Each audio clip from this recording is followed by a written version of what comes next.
Maaari bang magsitayo ang lahat at simulan natin ang ating araw ng isang panalangin? Ella, maaari mo ba pangunahan ang ating panalangin? Sa ngalan ng Ama, ng Anak, ng Espiritu Santo. Amen. Magandang umaga mga bata. Ako nga pala si Binibini Rosie. Sino nga ako? Magaling. Kamusta kayo? Kumain na ba kayo ng inyong pangagahan? Magaling. Ano bang kinain ninyo? Hotdog? Itlog? Yes, JL. Gulay. Magaling. Dahil ang gulay ay nakakatulong ito sa atin para tayo ay maging malakas at maging masigla. Ang gulay din ay nagbibigay din sa atin ng enerhiya. Ngayon, dahil nakita ko na kayo ay matamlay, meron akong inihanda dito na pampasigla. Ang gagawin nyo lang ay susundan si Binibining Lucille. Naintindihan nyo ba ako? Magaling. Everybody let's get ready to walk. Shake, just like this. Shake, just like this. Shake, just like this. And throw your hands. Magaling mga bata! Ngayon, bago kayo umupo, maaari nyo bang tingnan ang inyong mga upuan kung nakahanay ba ito ng maayos?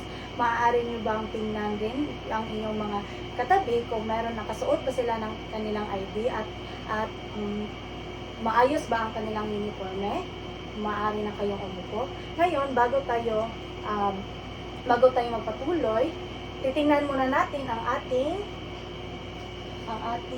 kung may lumiban ba sa ating klase.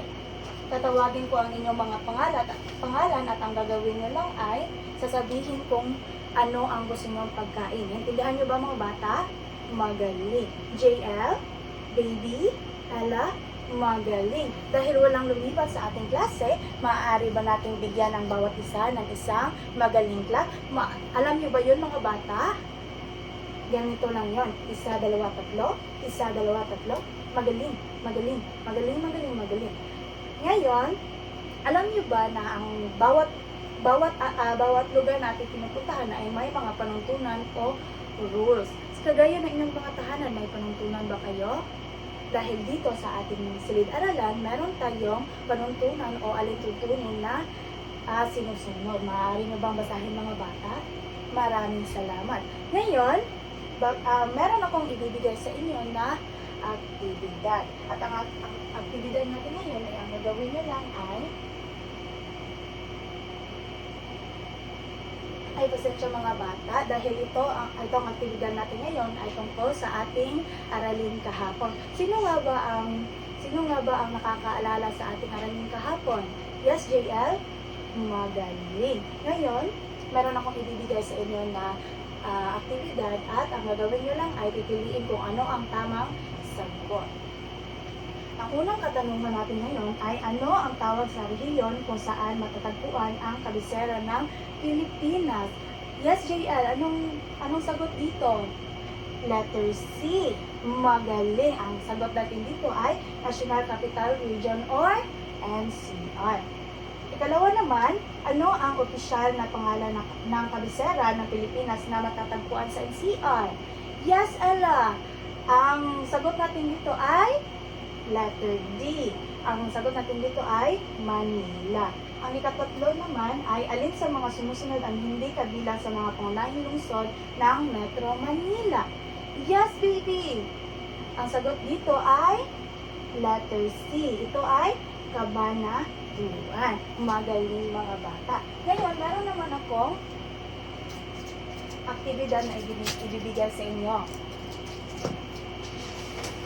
Ang gagawin ko lang ay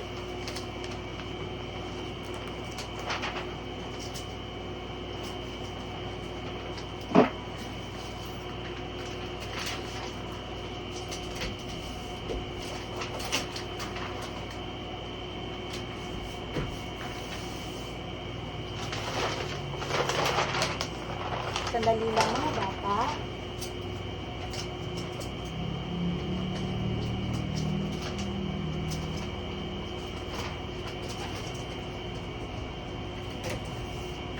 Ngayon, bago tayo magsimula sa ating aktibidad, ang gagawin nyo lang ay buuin ang mga letra ng kulang. Sa palagay ninyo, ano ito? Ito ay isang ginto. Magaling. Ang ikalawa naman, sa palagay nyo, ano ito? Yes, JL. Ito ay isang pilak. Bakit mo nasasabi, JL?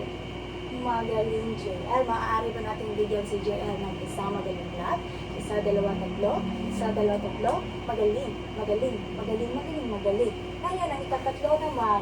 Yes, Ella. Ano ito? Ito ay isang perlas. Magaling. Ang ikaapat naman, yes, baby. Ito ay isang tanso. Magaling. Kalima naman, ito ay isang recados. Magaling.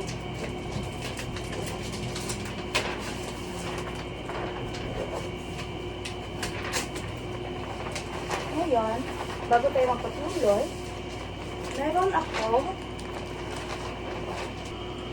bago tayo dadako sa ating bagong aralin ngayon, meron muna ako story para sa inyo.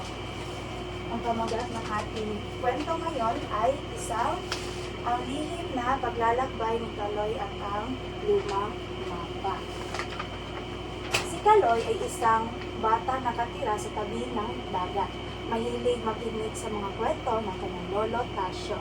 Sabi ng kanyang lolo Tasyo, dito sa dagat Kaloy, marami ang nakatagong kwento. Isang araw, habang naglalaro, nakakita siya ng bote na may lumang mapa. Sabi ni Kaloy, ano ito? May bote sa buhangin. Sunod naman, ayon kay Lolo Tasyo, ipinapakita ng mapa kung bakit naglayag ang mga dayuhan sa Pilipinas. Sabi ng kanyang Lolo Tasyo, ito ay lumang mapa Kaloy. Pinapakita nito ang bakit ng mga dayuhan. Una, para sa kayamanan o ginto at pampalasa. Pangalawa naman, para sa karangalan o kapangyarihan. At ang ikatatlo naman ay para sa relihiyon.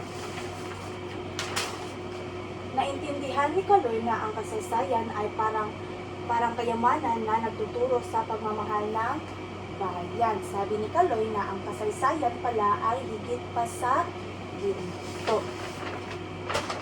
Mula noon, mas maging interesado si Kaloy sa kasaysayan ng Pilipinas. Ngayon, meron akong katanungan sa inyo. Ano-ano ang tatlong pangunahing dahilan kung bakit naglayag ang mga dayuhan papunta sa Pilipinas ayon sa kwento? Yes, JL? Magaling. Ngayon, paano nakaapekto ang pagkatuklas ni Kaloy sa lumang mapa sa kanyang pagtingin sa kasaysayan ng Pilipinas? Yes, Ella? Magaling. Sa inyong palagay, bakit mahalaga para kay Lolo Tasyo na maunawaan ni Kaloy ang mga dahilan ng paglalayag ng mga dayuhan? Yes, Katrina? Magaling. Ngayon, alam niyo ba na ang ating kwento kanina ay may kinalaman sa ating tatalakayin ngayong araw.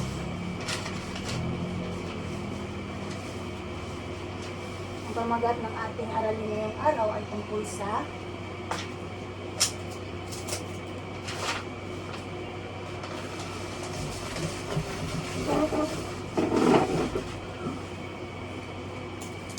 dali lang mga bata.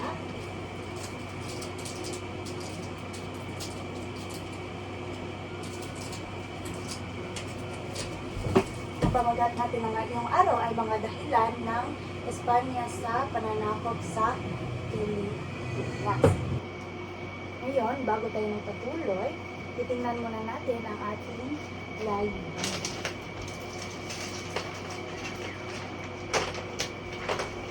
Maaari niyo bang basahin mga bata? Maraming salamat. Ngayon, umpisahan na natin ang ating talakayan. Uulitin ko, ang pamagat ng ating talakayan ngayong araw ay mga dahilan ng Espanya sa pananakop sa Pilipinas. Ang unang dahilan kung bakit sinakop ng Espanya ang Pilipinas ay tungkol sa kayamanan o gold sukatan ng kapangyarihan. Ninais ng mga bansa sa Europa na madagdagan ang kanilang kayamanan at kabuhayan dahil ito ang isang batayan na pagiging mayaman o makapangyarihang bansa noon. Ngayon, meron akong ipapakita sa inyo na larawan ng gold. Ito ang larawan ng gold, mga bata.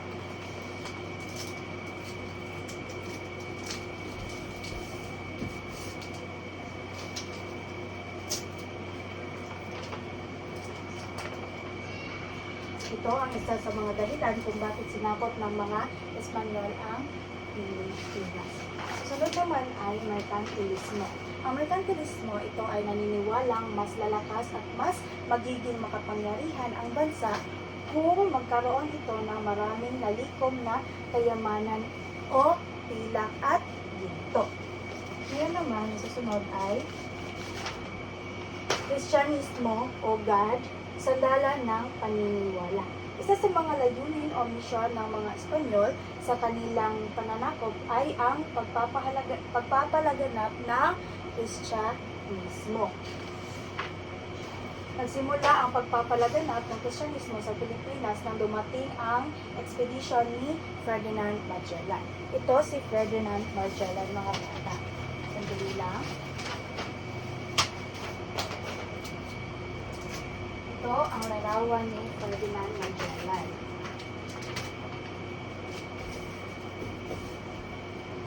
Ngayon, si Ferdinand Magellan ay dumating ang expedition ni Ferdinand Magellan noong 1521. Kasama niya si Padre Pedro Valderrama na nagsasagawa ng unang misa sa Limasawa at nagbinyag sa mga katutubo. Ito naman si Padre Pedro Valderrama, mga bata. Siya ang kasama ni Ferdinand Magellan at siya ang nagsasagawa ng unang misa sa Limasawa. Ang susunod naman ay ipatuloy sila sa Cebu, kung saan itinayo ang isang krus at bininyagan ang mga katutubo sa pamumuno ni Raha Humabon at kanyang asawa. Pinangalan silang Carlos at Joanna. Isang imahe ng Santo Niño ang ibinigay kay Joanna. Ito naman si Joanna at Carlos, mga bata. Ito si Joanna at ito ang Santo Niño na ibinigay sa kanya. Sino naman? Ito ay si Carlos, ang asawa ni Joanna. Sino nga itong mga bata? Ito ay si Joanna. At ito, sino ito? Ito si Carlos. Sunod naman ay nagtuloy sila sa Bohol at bininyagan ni Padre Andres ang mga katutubo na pinabunuan ni Raha si Katuna at Raha si Gala. Tumuloy sina Legazpi sa Cebu at nang nasakop nila, ito ay tinatag ang kauna-unahang panirahan ng Espanyol sa Pilipinas. Ang ikatlong dahilan naman kung bakit sinakop ng Espanyol ang Pilipinas, ito ay karangalan o glory, susi ng kapangyarihan. Ninais ng mga Espanyol na makamit ang karangalan at kapangyarihan nito para simulan ang pagpapalawak ng kanilang teritoryo. Ang kolonyalismo naman ay ang tuwirang pagkontrol ng pamamahala at paglinang ng isang bansa sa mga lupain na sakop nito. Ito naman ang larawan ng kolonyalismo, mga bata.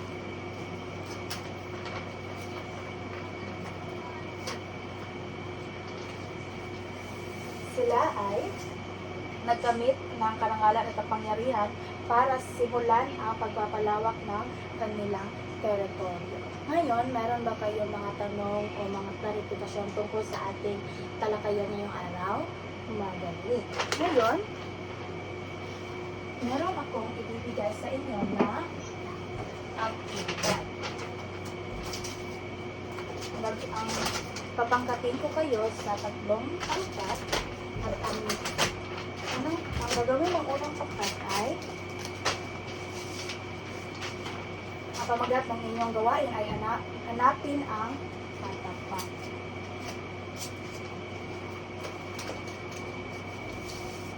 Sa ikalawang pangkat naman, ang pamagat ng inyong gawain ay suriin at tupili.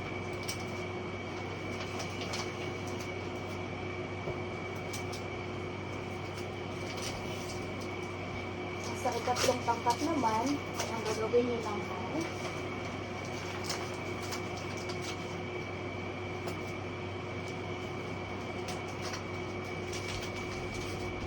maaari nyo bang basahin ang mga panuto, mga bata? Magaling. Umpisahan nyo na ang paggawa ng inyong mga gawain. Tapos na ba kayo mga bata? Magaling. Maaari ko bang aanyayahan ang pangkat una na ipaliwanag ang inyong kasagutan dito sa harapan? Magaling, pangkat una. Maaari ba natin silang bigyan ng isang magaling plat? Isa, dalawa, tatlo? Isa, dalawa, tatlo? Magaling, magaling, magaling, magaling, magaling. Ngayon, ang pangkat dalawa naman. Maaari nyo bang umpisahan dito sa ating harapan at i-explain kung ano ang inyong mga sagot? Magaling, pangkat dalawa. Maaari nyo bang bigyan ng isang 5 palakpak? Isa, dalawa, tatlo, apat, 5. Hindi magpapahuli ang pangkat 3. Maaari pa kayong pumunta dito sa harapan at ipakita ang inyong ginuhit. Magaling! Maraming salamat pangkat 3. Maaari ba natin silang bigyan ng isa, 3 palakpak? Ngayon, meron akong 3 katanungan sa inyo tungkol sa ating aralin kanina. Ang unang katanungan ay ano nga ulit ang 3 dahilan kung bakit sinakop ng mga Espanyol ang Pilipinas? Ito ay kayamanan o gold, karangalan at magaling. Ngayon, ang hilawa namang tanong ay bakit sinakop ng Espanyol ang Pilipinas? Yes, JL? Dahil sa mga kayamanan, magaling. Sang-ayon ka ba doon, Tisha? Magaling. Ang tanong naman, ano ang tawag sa karangalan o glory? Yes, Tisha Marie. Yes, magaling. Ngayon, meron lang naman ako paggawa sa inyo. Pamagat ng ating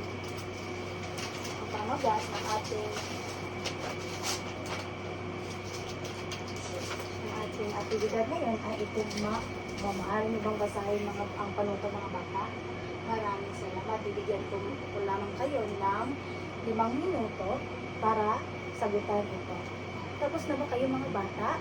Magaling. Ngayon, wala na tayong oras. Pero, meron akong aktibidad na ibibigay sa inyo, pero sasagutan niyo ito sa inyong tahanan.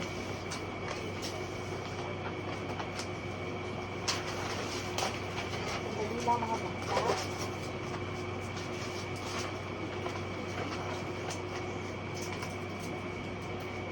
Paalala ng mga bata na ang tatlong aralin ay dapat tayo ang nagawa nito, hindi ang ating mga magulang, dahil ating mga magulang sila lang ang magiging gabay natin. Maaari nyo bang kunin ang inyong kwaderno sa tatlong aralin at isulat ito?